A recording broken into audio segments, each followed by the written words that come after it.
ஜூலை 1ஆம் தேதி அந்த மின் கட்டணத்தை உயர்த்துவது தொடர்பாக மின்சார ஒழுங்குமுறை ஆணையம் ஆணை பிறப்பிக்க வேண்டிய ஒரு சூழல் இருக்குது. எப்படி இதையெல்லாம் வந்து 2022 அவங்க டேரிஃப் ரிவிஷன் அப்போ திமுக ஆட்சியில் கொண்டு வந்த விஷயங்கள். ஸோ அதை வந்து இப்போ அதிகபட்சம் 6% வரைக்கும் உயர்த்தி கொள்ளலாம்னு சொல்லிட்டு அவங்க அப்போ பண்ணிட்டாங்க.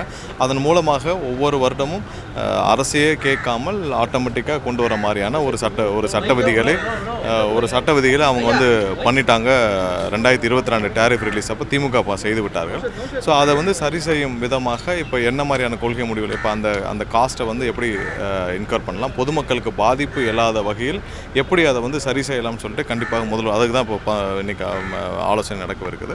ஸோ கண்டிப்பாக முதல்வரிடம் ஆலோசித்து விட்டு எப்படின்னு செய்வோம். கடந்த 2025 இண்டெக்ஸ் வேல்யூ 3.16% ஏற்றிருந்தாங்க. இந்த வருஷம் பார்த்தீங்கன்னா 3.86 கண்டறியப்பட்டிருக்கிறதா அறிய முடிகிறது. இல்லை, இது ஒவ்வொரு வருஷமும் எப்படி ஏற்றணும், ஒவ்வொரு வருஷமும் என்ன டேரிஃபில் ஏற்றணும், எவ்வளோ சதவீதம் சொல்லிட்டு எல்லாமே ஃபிக்ஸ் பண்ணி TNERC 2022 போட்ட ஆர்டரில் இருக்குது.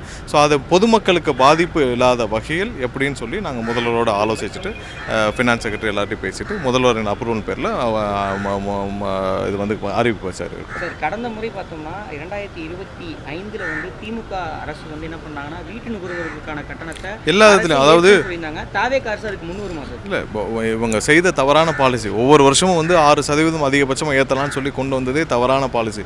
இதை வந்து அவங்க வந்து தேவையில்லாமல் அந்த மாதிரி ஒரு பாலிசியை கொண்டு வந்துட்டு இது ரெண்டு பக்கம், அதாவது நுகர்வோருக்கும் அதில் கமர்ஷியல் யூசர்ஸ்க்கும் ஹை டென்ஷன் யூசர்ஸ்க்கும் பெரிய தொழில்துறைக்கும் எல்லாருக்கும் பாதிப்பு ஏற்படுத்த வகையில் இந்த இதை கொண்டு வந்திருக்காங்க. ஸோ இதை வந்து பாதிப்பு பொதுமக்களுக்கு அட்லீஸ்ட் பொதுமக்களுக்கு பாதிப்பு ஏற்படாத வகையில் எப்படி பண்ணணும்னு சொல்லி ஆலோசனை செஞ்சுட்டு வரோம். வேறு சொல்லுங்கள். அதாவது நேற்று இப்போ கண்டிப்பாக வந்து இப்போ எல்லா சிறைச்சாலைகள்லையும் தேவையில்லாமல் இந்த டிரான்ஸ்ஃபர்ஸ் நிறைய நடக்கின்ற புகார்கள் வந்தது.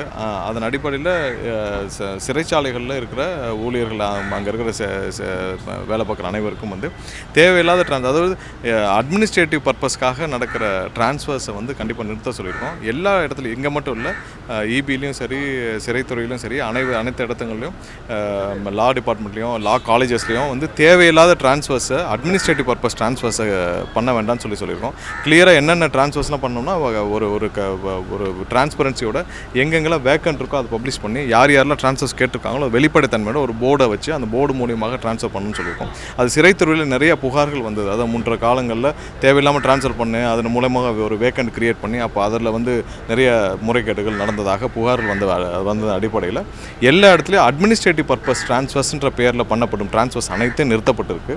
தேவையில்லா டிரான்ஸ்ஃபர்ஸ் கண்டிப்பாக நிறுத்தணும்னு சொல்கிற உத்தரவுகள் கொடுக்கப்பட்டிருக்கு. இபிலையும் அதே மாதிரி தான் தேவையில்லா டிரான்ஸ்ஃபர்ஸ் நிறைய பேர் பண்ணி அதன் மூலமாக ஒரு வேக்கன்ட் கிரியேட் பண்ணி அப்போ அந்த வேக்கண்ட்டை ஃபில் பண்ணுறதுக்கான ஒரு முறைகேடாக ஃபில் பண்ணுற வழிகள் இருந்துச்சு. அதெல்லாம் நிறுத்தப்பட்டிருக்கு. அதே தான் சிறைச்சாலையிலும் அங்கே பணிபுரிகிற அனைத்து ஊழியர்களுக்கும் அந்த மாதிரி பண்ணக்கூடாதுன்னு சொல்லியிருக்கோம்.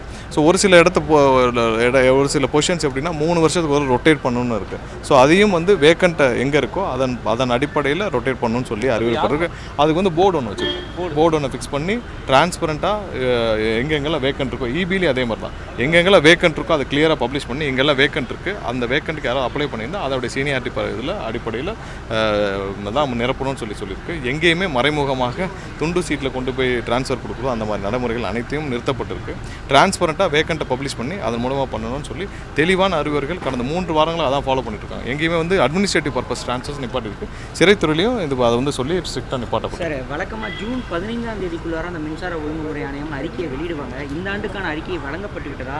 இண்டெக்ஸ் வேல்யூன்றது அது முதல்வரோட ஆலோசிச்சுட்டு கண்டிப்பாக அதுக்கு நான் கொடுப்போம்.